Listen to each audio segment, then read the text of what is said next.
ओम ज्ञानतिमिरन्दस्य ज्ञानञ्जनशलाकया चक्षुरुन्मीलितमेन तस्मै श्रीगुरवे नमः। श्रीचैतन्यमनोभीष्टं स्थापितं येन भूतले स्वयं रूपकदा मह्यं ददाति स्वप्राप्तं वन्देऽहं पुरोषयतुक्तगमनं श्रीगुरुवैष्णवांश श्रीरूपं साग्रजातं सहगणा रघुनाथं नितं तं सजीवं सहादितं साधुतं परिजनसहितं कृष्णचैतन्यदेवं श्रीराधाकृष्णपादा सहगणा ललितां श्रीविशाखावितं च हे कृष्णकरुणासिन्धु दीनबन्धु जगद्गुरुते गोपेश गोपिकान्त राधाकान्त नमस्ते तप्त कांचन गौरांगी राधे वृंदावनेश्वरी वृषभानुसुते देवी प्रणमामि हरिप्रिये पंचाकल्पतरुभ्यश्च कृपा सिन्धुभ्यश्च पतितानां पावनेभ्यो वैष्णवेभ्यो नमो। जय श्री कृष्ण चैतन्य प्रभु नित्यानंद श्री अद्वैत तथा शिवशादि गौर भक्तवृंदा।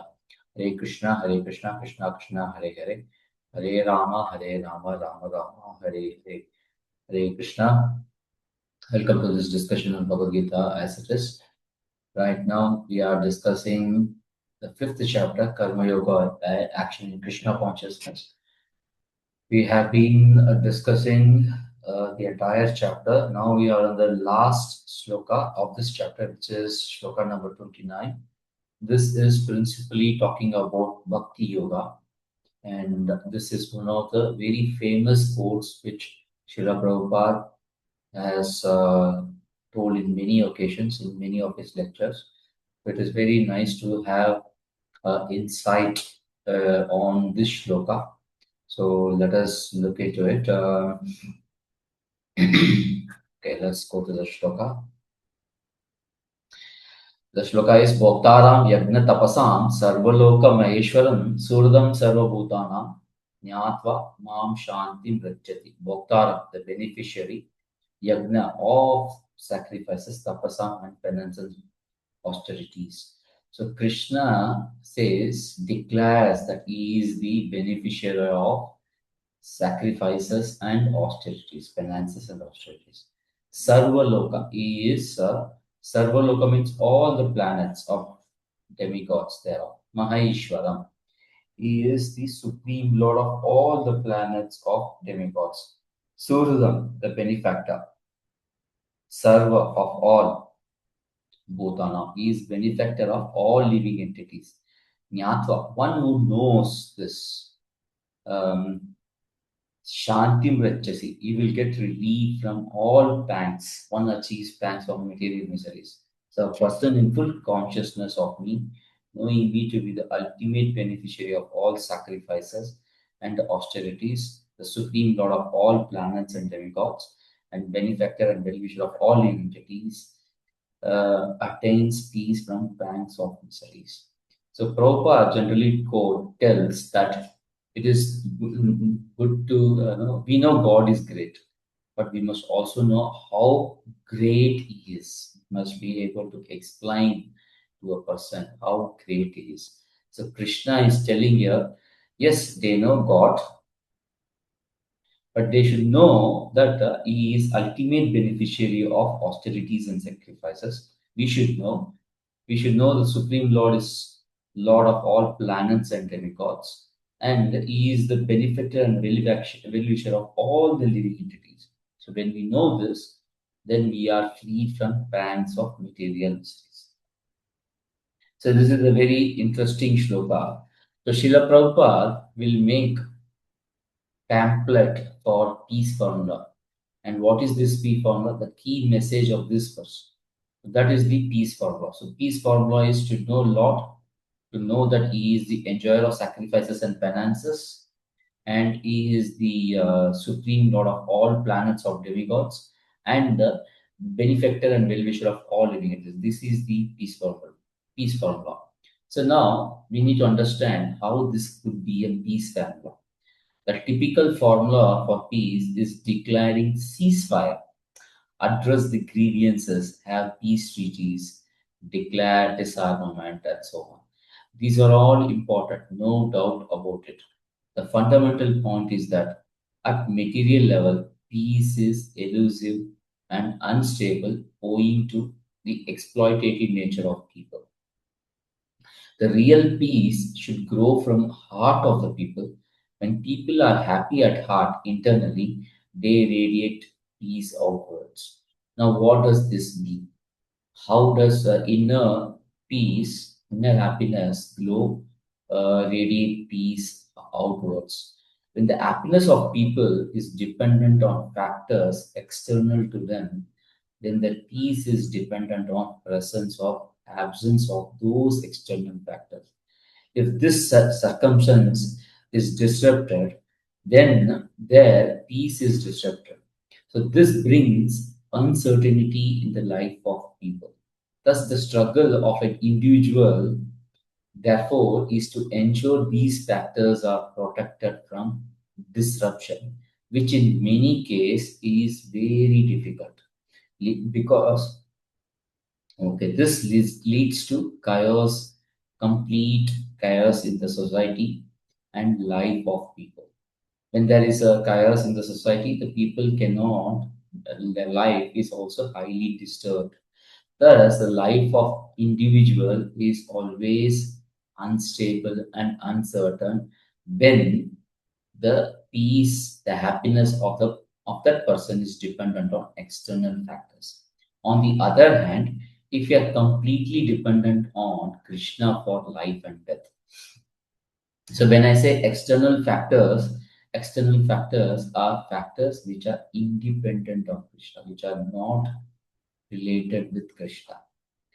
So then, when we are completely dependent on Krishna for life and death, then there is unparalleled security, sustainability. Thus, there is peace which radiates externally. A deeper understanding of this verse will convince us our dependency on Krishna. So we need to understand the Supreme Personality of God, Krishna, is the enjoyer of all sacrifices and austerities, the Supreme Lord of all planets and demigods, and the benefactor and well-wisher of all living entities. This understanding will help us give up our tendency to enjoy this material world independent of Krishna.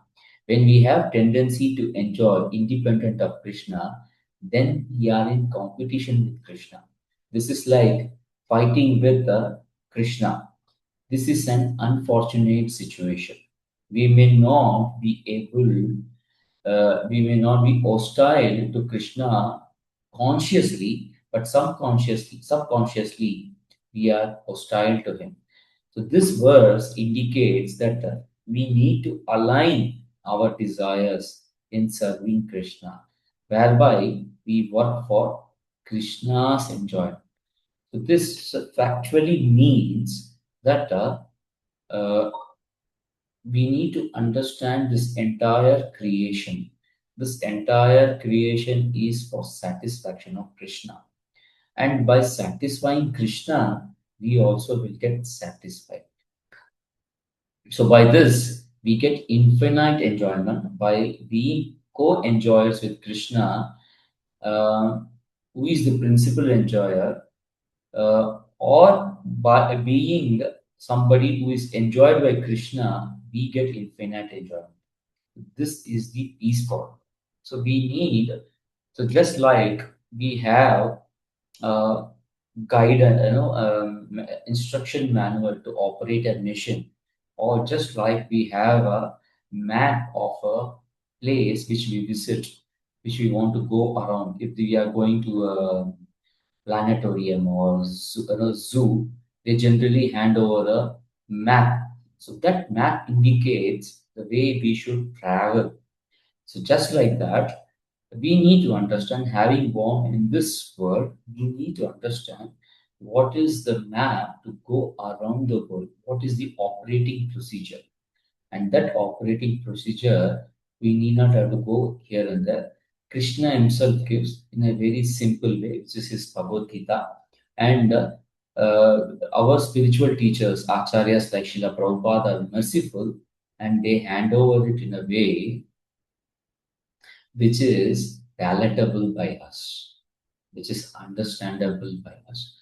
So we need to understand that this world is not for our enjoyment. It is not possible to enjoy like that. We need to follow the instructions as it is given in the map to reach our destination. Same way, we need to follow the instructions of Bhagavad Gita. Thus, the peace formula is to work in for a pleasure of Krishna. This brings peace in our heart. Subsequently, this brings peace in the outer world. When we plan something independently and it does not work out, we resent. We get wild that it did not work out. This resentment goes in three directions. Others who were part of the plan, when we see this, then become hateful, vengeful of others. This vengeful attitude may or may not hurt others, but it hurts us. The second direction is ourselves. So first one is others who do not want us to succeed. Second is ourselves. We blame ourselves on failing the plan. We consider ourselves to be useless. We then develop an inferiority complex. We get into depression. We get into suicide allergies and so on. The third direction is towards God. We blame God for all bad things. We question why God does this, why God allows this. Thus, we resent God. This results in a wall between us and the God.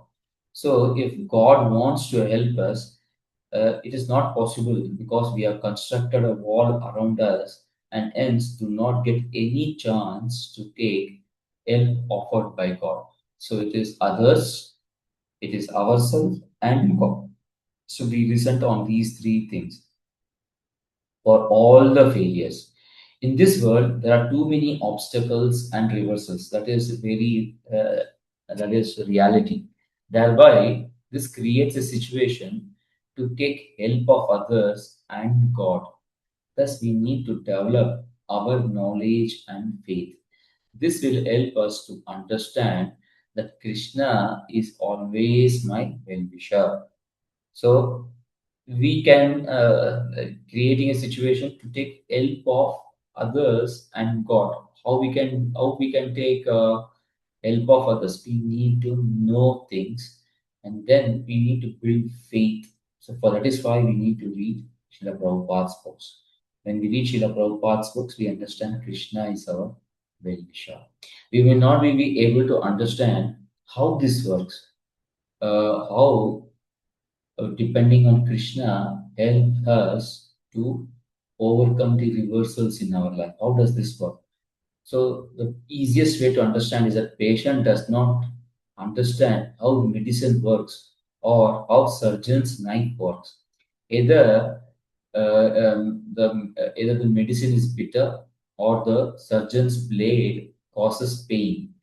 We may not understand how it works. Therefore, the same way, we do not see the hand of Krishna, the benevolence of Krishna. We may not be able to understand hand of Krishna, his benevolence.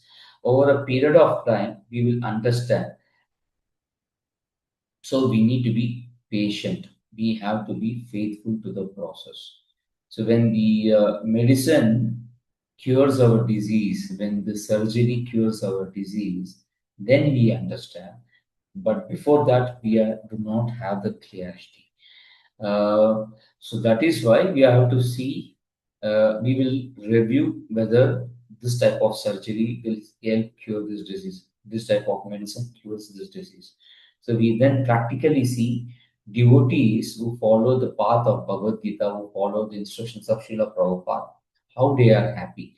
Seeing them, we understand, okay, I should now be faithful to this process. So when we are faithful to this process, adhere to the process, and then over a period of time, we will understand the benevolence of Krishna.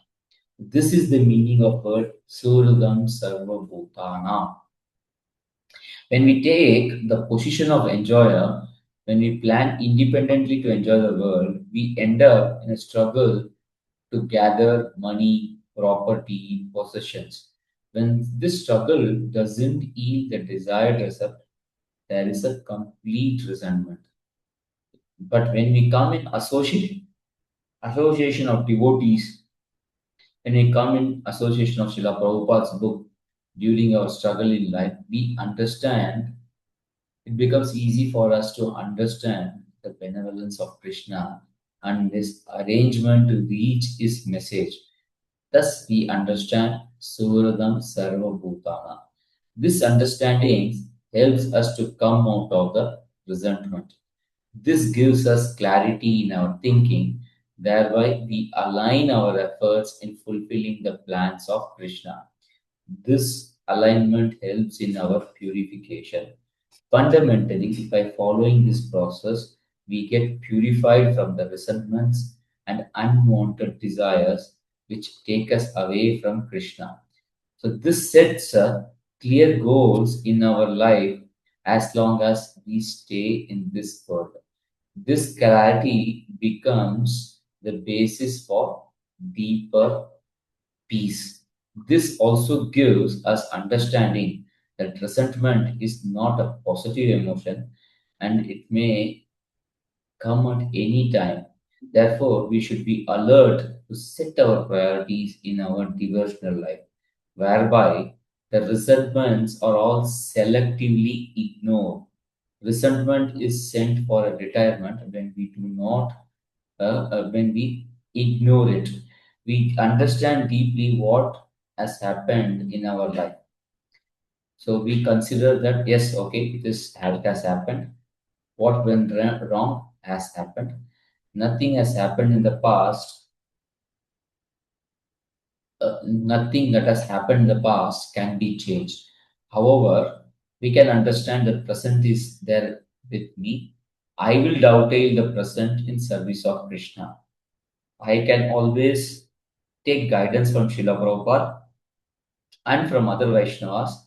And Krishna as Paramatma will guide me, give me power, will empower me, will help me to engage in this service. Thus, we move forward in life. Thus, Suhridam Sarvabhutana will free us from tremendous resentment in our life. The beginning, we will not understand this point. Mere acceptance of this and progressing in life, acting in life in service of Krishna, gives us deeper understanding.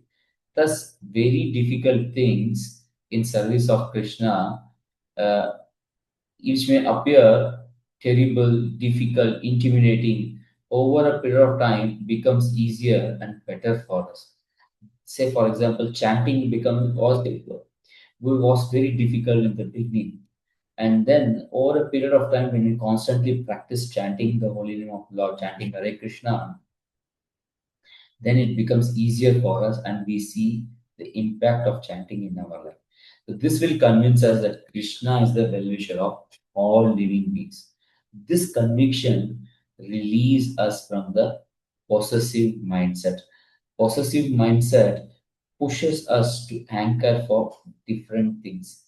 We give up this possessive mindset. There are conflicts mainly because of possessive mentality. The wars are fought because of possessiveness over land, wealth, and women. Hitler wanted to conquer the entire world. This was driven by his possessive mentalities. He wanted to be the controller of the world. Sarvaloka Maheshwara. This tiny desire led to the major conflict of the previous century. The understanding that Krishna is my only well-wisher and to be happy in this world, we need to be only serving Him, which gives us immense peace. This understanding will gives us deeper satisfaction and will make us happier. So this is the peace formula. Jnatva mam shantim rachati.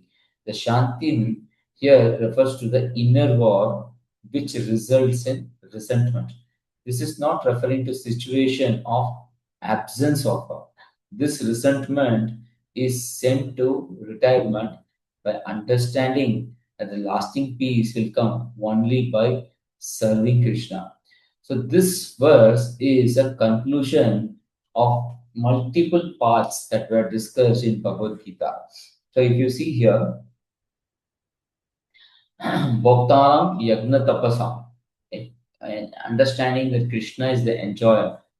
Sarvaloka Maheshwara, properator, he is the properator of everything. Suhridam Sarvabhutam, he is the benefactor. So this is the key understanding. So the first step is to make peace with God by understanding that he is the supreme enjoyer, he is the supreme properator, he is the supreme benefactor. Now, if you see the shloka once again, this is conclusion of for various path. Jnatva ma. Jnatva ma means knowing him. Knowing what? Krishna is the enjoyer for all the sacrifices and penances. Sacrifices and penances is generally a karma kanda or karma yoga goal for a karma kandi and a karma yogi. Yagna is performed by a karma yogi or a karma kandi. So in Bhagavad Gita, chapter 3, we discussed a lot on a karma kandi where yagna is prescribed. So Krishna here is pointing that he is the goal of all the yagnas. He is the goal of all the yagnas. He is the goal of all the yagnas. Tapasa means austerities, which jnanis perform to bring discipline and detachment. So this is goal of a jnana yogi. So jnana yogi. Then Sarvaloka Maheshwara. Sarvaloka Maheshwara means he is here. This line refers to demigod worshippers. So these worshippers aspire to elevate to the planets of demigods. These worshippers are described in chapter 9. Let us see the shloka. Yanti deva vrata devan pitran yanti pitravrataha bhutani yanti bhuteja yanti bhadyajino abhimam. Those who worship demigods will take birth among the demigods. Those who worship the ancestors go to the ancestors. Those who worship ghosts and spirits will take birth among such beings, and those who worship me will live with me.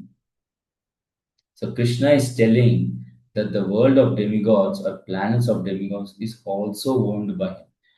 Those also are his planets only. These demigod worships think that going to these planets will make them happy. Krishna is telling that he is the ultimate proprietor of all the planets. Krishna is implying that do not go to demigods' planets, you have to come back to me. So Krishna, by this Bhagavad Gita shloka, is telling here that I am the Lord of all the planets. So you come directly to my planet rather than going to the planets of my servants, is what he's telling. Then Surdam. Surdam, the Ashtanga yogis want to turn inwards and meditate on the absolute truth. Thus, Krishna is the goal of the Ashtanga yogis. Surdam also means somebody who is situated in the heart. Yes, Krishna is factually present in the heart as Paramatma. So there is a very interesting shloka in Bhagavatam. Suta Uvacha Yam Brahma Varanendra Rudra Madhusturmanti Divyastai Vedainga Sanga Kamapanishale Gayanti Yam Samaga Dhyanavastita Tadgatena Manasa Pashyanti Yam Yogino Yashantam Na Vidu Surasura Devaya Tasmai Nama. Suta Goswami said, unto that personality whom Brahma, Varuna, Indra, Rudra, and Marut praised by chanting transcendental hymns and reciting the Vedas with all their corollaries, Padma, Padak, Kramas, and Upanishads, to whom the chanters of Samaveda always sing, whom the perfected yogis see within their minds, after fixing themselves in trance and absorbing themselves within him, and whose limit can never be found by any demigod or demon. Unto that Supreme Personality of God, I offer my humble obeisances. So Sarvabhutana, here the goal is the goal of all living entities. And there is one more shloka. Ye yata mam prapadyante tam tataiva bhajamyah mama vartama anuvartante manushya partha sarvasaha. As all surrender unto me, I reward them accordingly. Everyone follows my path in all respects, O son of Pritha. So this is very clear that everybody is in path to Krishna. Somebody is at a very advanced stage. Somebody is just beginning his journey towards Krishna. This same point is reiterated in this shloka. Suhridam Sarvabhutana. So Supreme Personality of Godhead is sitting in the heart of Ashtanga Yogi and is guiding him, guiding him. So overall, this shloka 5.29 succinctly tells that Krishna is the goal of all on all the paths. Now, Srila Prabhupada's purport is a very classic purport, and it's pretty long. It's a very long purport. In this, there is one interesting point. The Lord is master of material nature, and the conditioned souls are under the stringent rules of material nature. Unless one understands these bad facts, it is not possible to achieve peace in the world, either individually or collectively. This is the sense of Krishna consciousness. Lord Krishna is the supreme predominant of all living entities, including great demigods, are his subordinates. One can attain perfect peace only in complete Krishna consciousness. So, sense of Krishna consciousness does not just refer This does not just refer to set of activities like chanting Hare Krishna, reading Srila Prabhupada's book, associating with the devotees, etc. All these are important. In this specific case, Krishna's main point is that we need to understand that Krishna is the master and we are his servant. And as a master, he likes people to recite his glories. He likes devotees to discuss topics of about him, topics about him, and enjoy. These are few things. So the fundamental understanding is Krishna is the master, and I am his servant. This enables us to move forward in spiritual life. And then in the second paragraph, there is one interesting line. Krishna consciousness means to work in full knowledge of one's relationship with Supreme Absolute Truth. And the perfection of this consciousness is full knowledge of Krishna or a Supreme Personality of Godhead. A pure soul is eternal servant of God as his fragmental part and parcel.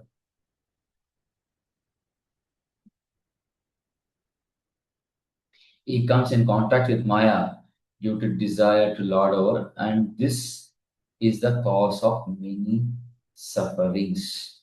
Then Krishna consciousness, however, brings one into spiritual life even while one is within the jurisdiction of master, for it is an arousing of spiritual existence by practice in the material world. So Krishna consciousness is like uh, making a axe or which is used for cutting the wood, but it is the same wood which is fitted on which the axe blade is fitted and is used for cutting. So we use this material world situation and Krishna's benevolence in this material world, practice Krishna consciousness in this material world, and go back home, back to Godhead. So this means in Jnana Yoga, this means that we need to practice Krishna consciousness as it is given by Srila Prabhupada. That will help us in progressing in Krishna consciousness and go back home, back to God. Then there is one important thing. Everything depends on one's practical performance of duties in Krishna consciousness, which helps one control the senses in every respect and conquer the influence of desire and anger. And one who stands fast in Krishna consciousness, controlling the above mentioned passions, remains factually in transcendental stage or Brahma Nirvana. The Eightfold Yoga mysticism is automatically practiced in Krishna consciousness because the ultimate purpose is served. There is a gradual process of elevation in practice of Yama, Niyama, Asana, Pranayama, Pratyahara, Dharana, Dhyana, Samadhi. But these only preface perfection by devotional service, which alone can award peace to human being. It is the highest perfection. So there is a gradual, that means in Ashtanga Yoga system, the last stage is Samadhi. In this stage, one becomes Krishna consciousness. In this stage, after following all this process, in this stage, Samadhi stage, one Ashtanga Yogi can become Krishna conscious. The easiest way to become Krishna consciousness is sadhana bhakti. The real goal of life is to become Krishna consciousness. The path that we can take, there are many paths available. Our Srila Prabhupada is pointing out that we need to take the process which is faster and more realistic. And this process is the process of Bhakti Yoga, devotional service, the process of devotional service. So if you see this chapter, now we need to summarize the chapter because we are right now concluding this. So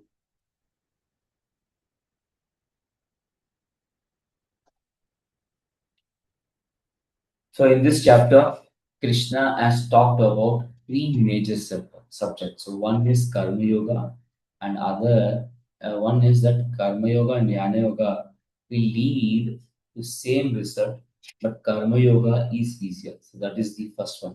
Second, how one can become free from bondage. Krishna explains that fixing the mind on Atma, one becomes free from bondage. So that is what is the second important point. Third is how Karma Yoga leads to liberation. By fixing mind on Paramatma, Karma Yogi attains liberation. This way, Krishna tells Arjuna to execute Karma Yoga. The Karma Yoga is equal but easier than Jnana Yoga. By fixing mind on Atma, one Karma Yogi remains free from bondage. So, and then by fixing mind on Paramatma, Karma Yogi attains liberation. So, this is the key takeaway from chapter 5. In the next chapter, Krishna will elaborate on the topic of Ashtanga Yoga in a much deeper way, uh, chapter way. And so the context here is that if one has to renounce what he should do and how he can do it by Ashtanga Yoga principles. So we'll stop here. Thank you very much. Panchakalpatarubhyascha kripa sindhuvaya patitanam pavanebhyo vaishnavebhyo namo namo. ग्रंथराज Bhagavad Gita की है जगत गुरु शिला प्रभुपाद कृष्णा